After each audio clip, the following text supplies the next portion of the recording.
আমরা মনে হয় মাঝে মাঝে লজিক ছাড়া ক্রিকেট খেলি, সমস্যাটা আসলে মাথায়। ওভারথ্রো করে শরীফুল ইসলামের প্রতিপক্ষকে 4 রান উপহার দেয়া, ঠিক যখন এক একটা রান ম্যাচ হার বা জয়ের নিয়ামক।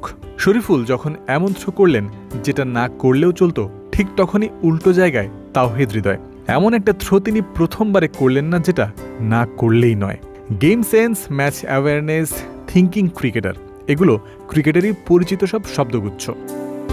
তবে শরীফুল হৃদয়ের ওই দুটি ঘটনা ছাড়াও সংযুক্ত আরব আমিরাতের বিপক্ষে টাইগার ক্রিকেটারদের কাছ থেকে আরও কিছু বিষয় দেখা গেছে যা ওই শব্দগুচ্ছের প্রতিনিধিত্ব করে না। ফলশ্রুতিতে 200 পেরোনো টার্গেট দিয়েও সহযোগী এই দেশের কাছে হার জুটেছে বাংলাদেশের।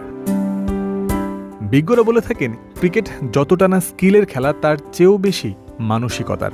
বাংলাদেশি ক্রিকেটাররাও বরাবর বলে এসেছেন, বিশ্বমানের ক্রিকেটারদের সাথে তাদের স্কিলের খুব একটা পার্থক্য নেই, মেন্টাল জায়গা থেকে তারা পিছিয়ে পড়েন বারবার। তাহলে প্রশ্ন হলো, ক্রিকেটাররা কাজ করবেন কোন বিষয় নিয়ে? অবশ্যই মানসিকতা নিয়ে কাজ করার জায়গা আছে অনেক বেশি।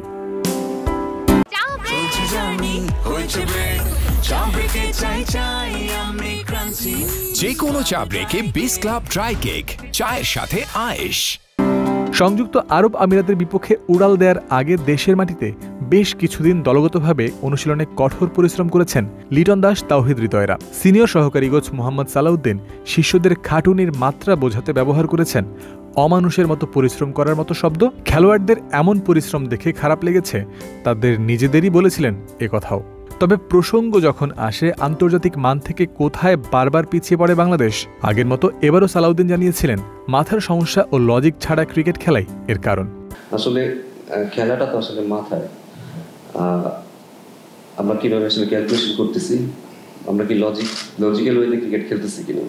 আমরা মনে হয় মাঝে মাঝে লজিক ছাড়া ক্রিকেট খেলি, নিশ্চয়ই তাহলে কোথাও না কোথাও সমস্যা আছে। সমস্যাটা আসলে মাথায়। যে সমস্যার কথা এই কোচ বলেছেন সেগুলোর উন্নতি করা যে সহজ নয়, সেটাও উল্লেখিত হয়েছে তার মুখে। একটা দলে ক্রিকেটারদের সার্বিক মানসিকতা গড়ে ওঠে দীর্ঘদিন ধরে চলে আসা কালচারের মাধ্যমে। তবে এটাই হয়ে দাঁড়িয়েছে এখনকার দলের সমস্যার কারণ। এর সমাধানে নানান পন্থাও ইতোমধ্যে অবলম্বন করছেন ন্যাশনাল টিমের কোচিং স্টাফরা। আমরা চেষ্টা করছি ছেলেদের উপরেই ছেড়ে দিতে, তাহলে তারা হয়তো তাড়াতাড়ি শিখবে। একজন আরেকজনকে কোচিং করানো, সেটাও একটা নতুন স্ট্র্যাটেজি আমরা হয়তো নিয়েছি, যেটা থেকে তারা নিজেরা ক্রিকেটটা নিয়ে একটু চিন্তা ভাবনা করবে।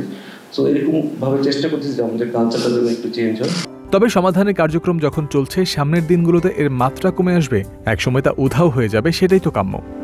এখন আরব আমিরাতের বিপক্ষে সিরিজ যেন না হারতে হয়, সেটা থাকবে ভাবনার অনেকটা জুড়ে। মাথায় রাখতে হবে, যেখানে বাঘের ভয় সেখানেই সন্ধে হয়, তাই এই ভাবনা যেন আরও চাপে না ফেলে, সেদিক থেকেও থাকতে হবে সতর্ক। জয়ন্ত বিন্দু, ক্রিক ফ্রেন্সি।